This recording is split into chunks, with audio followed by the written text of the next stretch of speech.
Chapter 8. I acquire a companion. I lunged forward, but was checked by the point of the officer's sword. The common soldier, setting the crossbow upon the ground, strode to the daughter of the Ubar, who stood as though stunned, her face drained of color. The soldier, beginning at the high ornate collar of the girl's robes, began to break the braided loops, ripping them loose from their hooks. Methodically, he tore her robes apart and pulled them down and over her shoulders. In half a dozen tugs, the heavy layers of her garments had been jerked downward until she stood naked, her robes in a filthy pile about her feet. Her body, though stained with the mire of the swamp, was exquisitely beautiful. "Why are you doing this?" I demanded. "Marlenus has fled," said the officer. "The city is in chaos. The initiates have assumed command, and have ordered that Marlenus and all members of his household and family are to be publicly impaled on the walls of Ar." A moan escaped the girl. The officer continued. "Marlenus lost the homestone, the luck of Ar. He, with 50 Tarnsmen, disloyal to the city, seized what they could of the treasury and escaped. In the street there is civil war, fighting between the factions that would master Ar. There is looting and pillaging. The city is under martial law." Unresisting, the girl extended her wrists, and the soldier snapped the slave bracelets on them. Light, restraining bracelets of gold and blue stones that might have served as jewelry if it had not been for their function. She seemed unable to speak. In a moment her world had crumbled. She was nothing now but the abominated daughter of the villain in whose reign the homestone, the luck of Ar, had been stolen.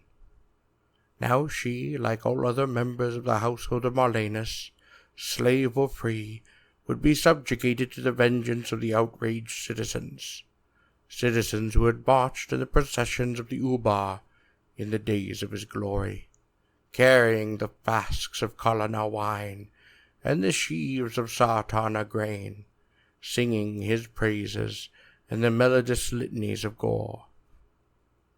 "I am the one who stole the homestone," I said. The officer prodded me with his sword. "I presumed so, finding you in the company of the offspring of Marlenus." He chuckled. "Do not fear. Though there are many in Ar who rejoice in your deed, your death will not be pleasant or swift." "Release the girl," I said.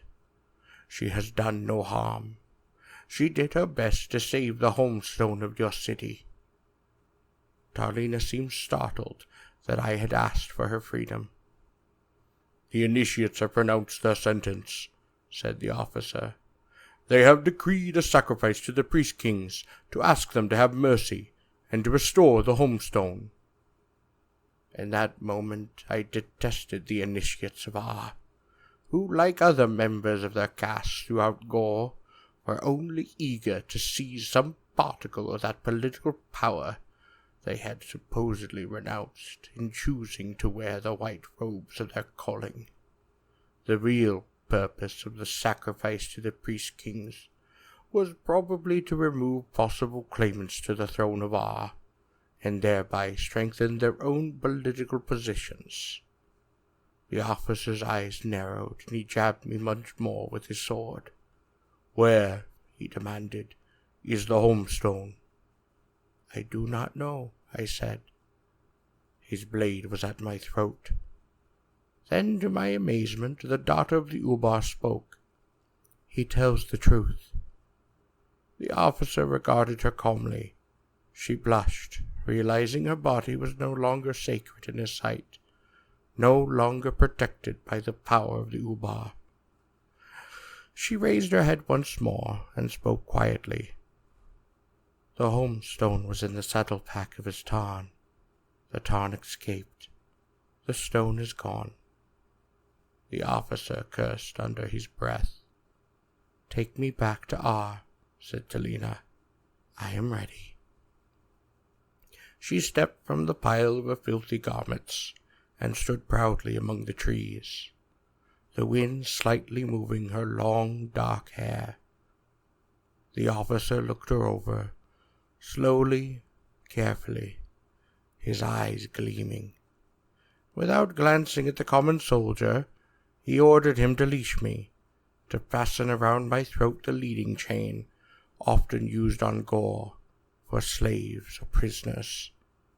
The officer then sheathed his sword, and taking his eyes from Talina, who drew back, "This one I'll leash myself," he said, drawing a leading chain from his pouch and approaching the girl. She stood still, not quivering. "The leash will not be necessary," she said proudly. "That is for me to decide," said the officer, and laughed as he snapped the chain on the throat of the girl. It clicked shut, and he gave it a playful tug. "I never thought that I would have my chain on Talina, the daughter of Marlinus," he said. "You beast," she hissed. "I see that I must teach you to respect an officer," he said, putting his hand between her throat and the chain, drawing her to him. He suddenly and savagely thrust his mouth upon her throat. She screamed, pressed backwards down to the clover. The common soldier was watching with delight, perhaps expecting that he too might take his turn. But with all the weight of the heavy manacles upon my wrist, I struck him across the temple, and he sank down to his knees. The officer turned from Talina, and scrambled to his feet and growled with rage. He unsheathed his blade, but it was only halfway from its sheath when I leaped upon him, my manacled hands grasping his throat. He struggled furiously, his hands trying to pry my fingers. His sword slipped from the sheath. My hands were upon his throat, like the talons of a Tarn. His hand drew Talina's dagger from his belt, and manacled as I was, I could not have prevented his blow. Suddenly his eyes emitted a wordless scream, and I saw a bloody stump upon the end of his arm, for Talina had picked up his sword and struck off the very hand that held the dagger. I released my grip, and the officer shuddered convulsively on the grass and was dead. Talina, naked, still held that bloody sword, her eyes glassy with the horror of what she had done. "Drop the sword," I commanded harshly, fearing it would occur to her to strike me with it. She dropped the weapon, sinking to her knees and covering her face with her hands. The daughter of the Ubar was apparently not as inhuman as I had supposed. I took the sword, and approaching the other soldier, I asked myself if I would kill him, if he was still alive. I suppose now that I probably would have spared him, but I was not given the opportunity. He lay upon the grass, motionless. The heavy manacles had broken in the side of his skull. He hadn't bled much. I fumbled through the officer's pouch and found the key to my manacles. It was hard to put the key in the lock myself, restrained as I was. "Let me," said Talina. She took the key and opened the lock.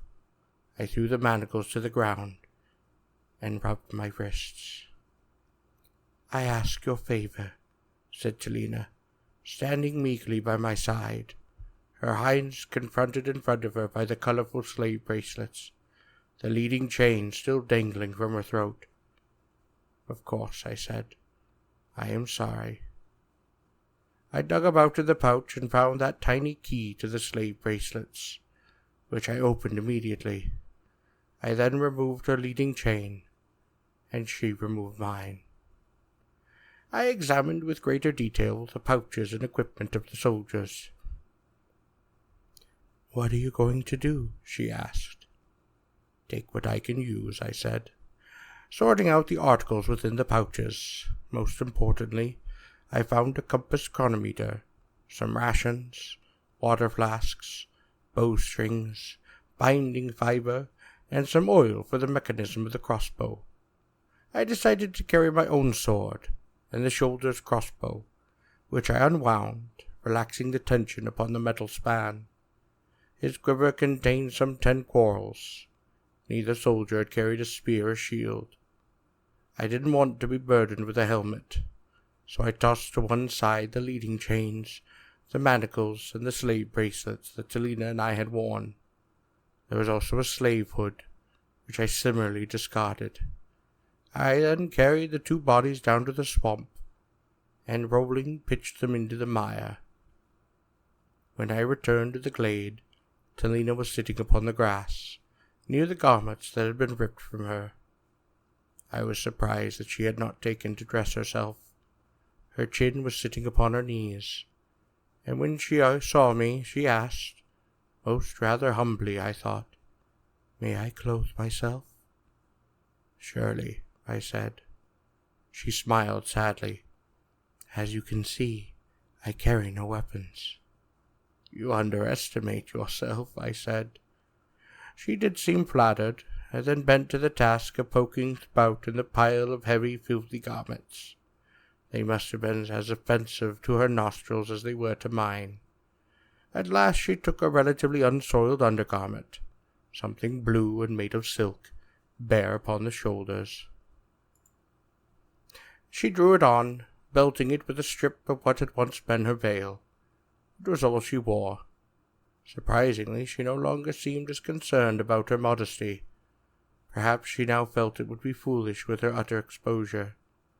On the other hand, I think that Talina was actually pleased to finally be rid of those encumbering ornate robes of the daughter of an Ubar.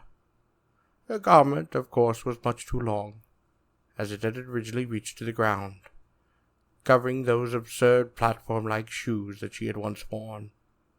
At her request, I cut the garment until it hung a few inches above her ankles. "Thank you," she said. I smiled at her. This seemed so unlike the Talina to express any consideration. She walked about in the glade, pleased with herself. She twirled once or twice, delighting with the comparative freedom of movement that she once now enjoyed. I picked some kalana fruit, and opened one of the packages of rations. Talina returned, and sat beside me upon the grass, and I shared my food with her. "I am sorry about your father," I said. "He was Ubar of Ubars," she said. She hesitated for a moment. "The life of an Ubar is uncertain." She gazed thoughtfully at the grass. "He must have known it would happen sometime." "Did he speak to you about it?" I asked. She tossed her head back and laughed. "Are you of Gor or not? I have never seen my father except upon the days of the public festivals. High-caste daughters-in-law are raised upon their walled gardens, like flowers, until some high-born suitor, preferably an Ubar or administrator, will pay the bride price set by my fathers." "You never knew your father?" I asked. "Is it different in your city, warrior?" "Yes," I said.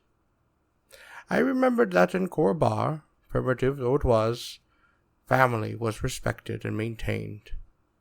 I then wondered if that might be due to the influence of my father, whose earthways sometimes seemed at variance with the rude and primitive customs of Gor.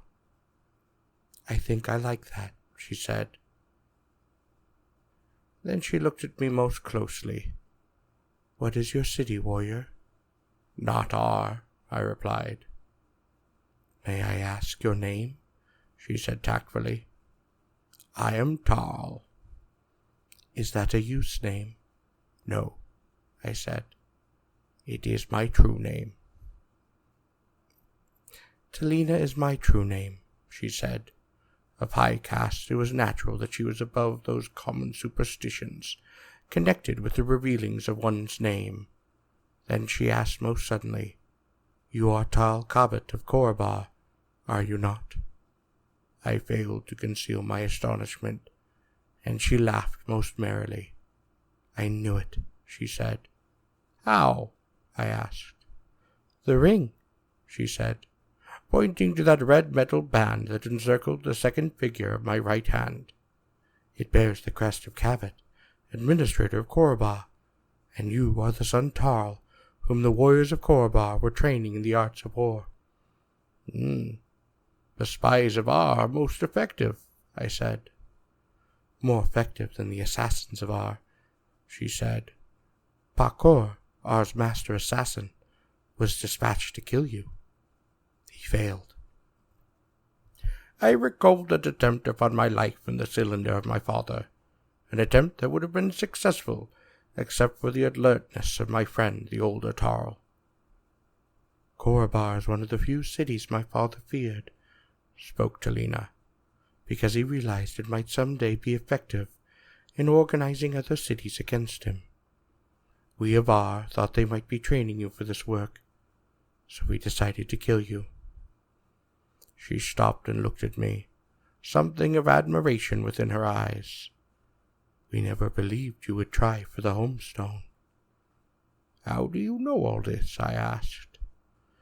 "The women of the walled gardens know whatever happens upon Gor," she replied, and I sensed the intrigue, the spying and treachery that must ferment within those gardens. "I forced my slave girls to lie with soldiers, the merchants and builders, physicians and scribes." She spoke. "I found out a great deal." My soul was dismayed at this. The cool, calculating exploitation of her girls by the daughter of the Ubar, merely to gain information. "What if your slaves refused to do this for you?" I asked. "Oh, I would whip them," said the daughter of the Ubar coldly. I began to divide the rations I had taken from the pouches of the soldiers. "What are you doing?" asked Talina. "I am giving you half of the food," I said. "But why?" she asked, her eyes apprehensive. "Because I am leaving you," I said, shoving her share of the food toward her, also one of the water flasks. I then gave her her dagger on top of the pile. "You may want this," I said. "You might need it." For the first time since she had learned of the fall of Malinius, the daughter of the Ubar seemed most stunned. Her eyes widened questioningly, but she read only resolve within my face. I packed my gear and stood ready to leave the glade. The girl rose and shouldered her own small bag of rations. "I am coming with you," she said. "You cannot prevent me." "Suppose I chain you to that tree," I suggested. "And leave me for the soldiers?" "Yes," I said. "You will not do that," she said. "Why do I not know? But you will not do that." "Perhaps I shall," I said. "You are not like the other warriors of Ar." She spoke softly. "You are different." "Do not follow me," I spoke. "Alone. I will be eaten by animals, or found by soldiers." She shuddered. "At best, I would be picked up by slavers and sold upon the street of brands." I knew that she spoke the truth, or something much like it. A defenseless woman upon the plains of Gor would not have much of a chance. "How can I trust you?" I asked, my resolve weakening. "You can't," she admitted. "I am of Ar, and you must remain your enemy." "Then it is in my best interest to abandon you." "I can force you to take me," she said. "How?" "Like this," she responded, kneeling before me, lowering her head, lifting her arms, her wrists crossed. She laughed. "Now you must take me with you, or slay me," she said, "and I know you cannot slay me." I cursed. I stomped. She took unfair advantage of me in the warrior codes of Gor. "What is the submission of Talina?" the daughter of the Ubar worth? I taunted. Nothing, she spoke, but you must accept it, or slay me. I continued angrily, furious beyond reason. I saw on the grass the discarded slave bracelets, the hood, and the leading chains, and to Delina's indignation, I snapped the slave bracelets upon her wrist, hooded her, and put her upon the leading chain. If you would be a captive, I said, I will treat you as a captive. I accept your submission, and this time I intend to enforce it. I removed the dagger from her sash, and placed it back within my own belt. Angrily I slung both bags of rations about her shoulders. Then I picked up the crossbow, and we left the glade, dragging for me, none too gently, the hooded, stumbling daughter of the Ubar. Beneath the hood, to my anger and amazement,